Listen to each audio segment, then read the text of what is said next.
này con kiến nó ăn mất rồi em ơi. Con kiến nó ăn rồi đây này. Mất rồi.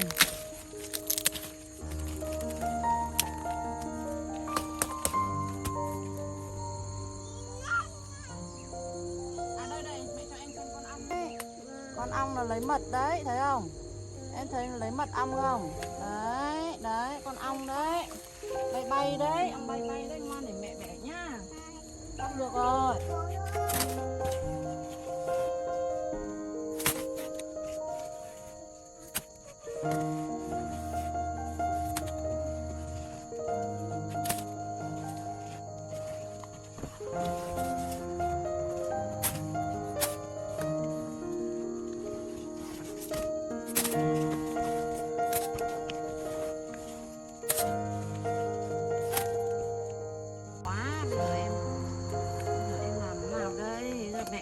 Xuống để em lấy nhá, mẹ ngồi này nhá.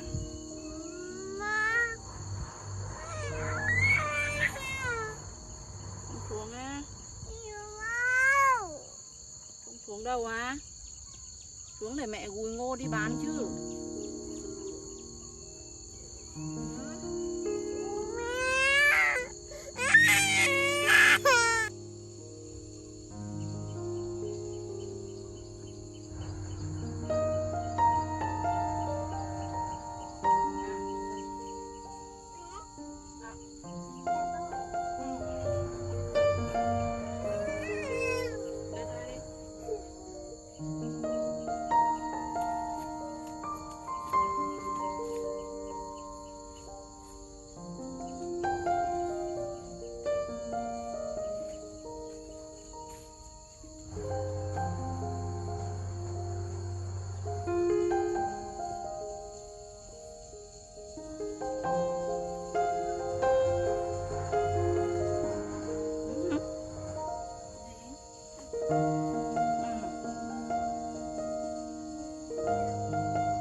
Chợ nhá.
nghịch cái gì đây?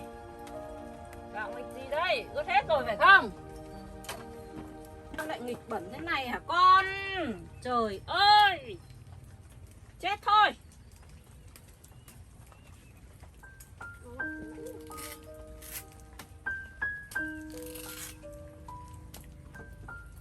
Ui giời, kinh quá.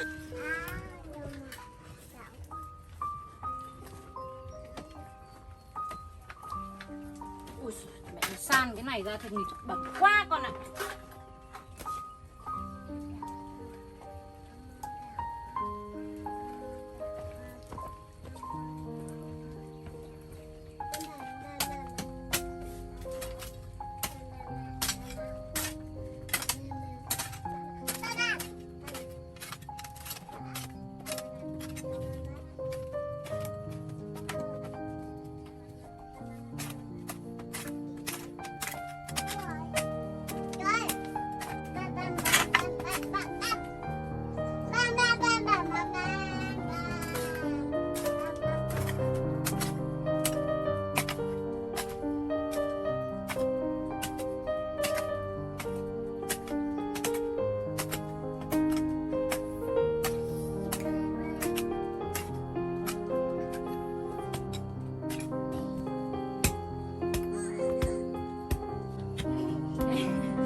Đây mẹ xong rồi.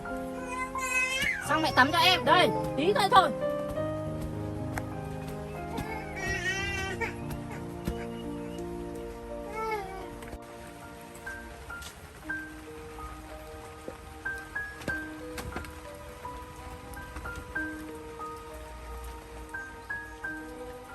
Mưa quá, hôm nay mình chỉ dọn được ở trong này thôi. Mẹ bê cái bọn này ra nhá. Gỗ này ra ngoài nhá.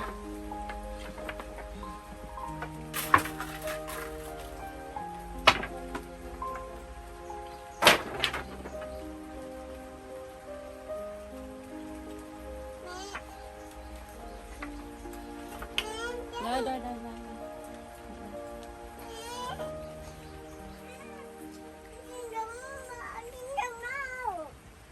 Rồi mẹ đang đun nước tắm cho em rồi, tí mẹ tắm cho em nhá. Hôm nay trời mưa lắm, mình đi ngủ sớm thôi. Mẹ dọn này đã nhá.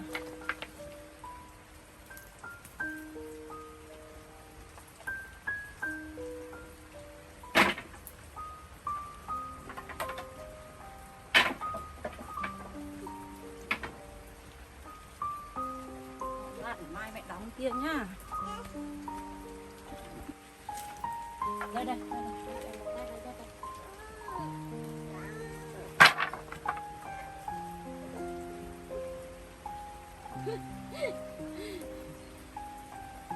Nào.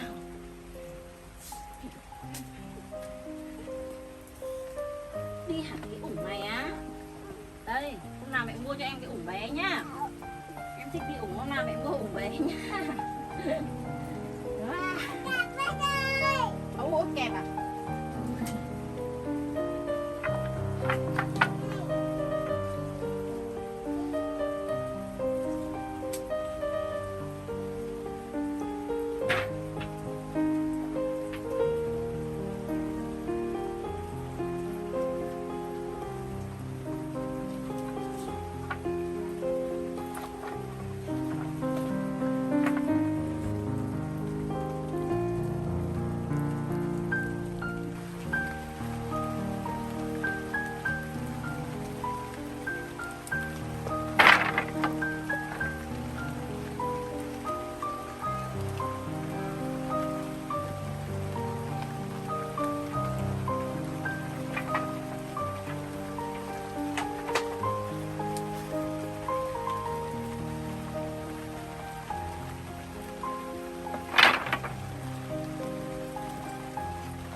Rồi, ra để mẹ sang cái nền nhá.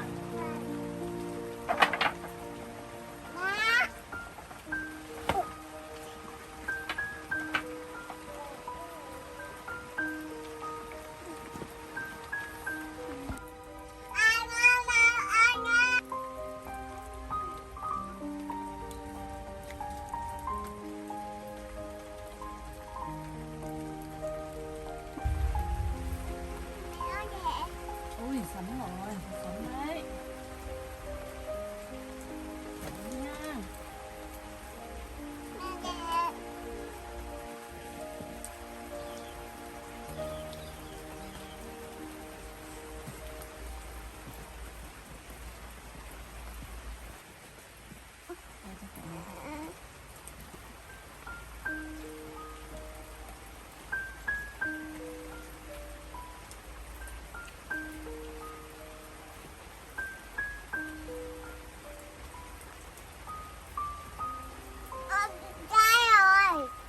À mà tí nữa mới lấy mà.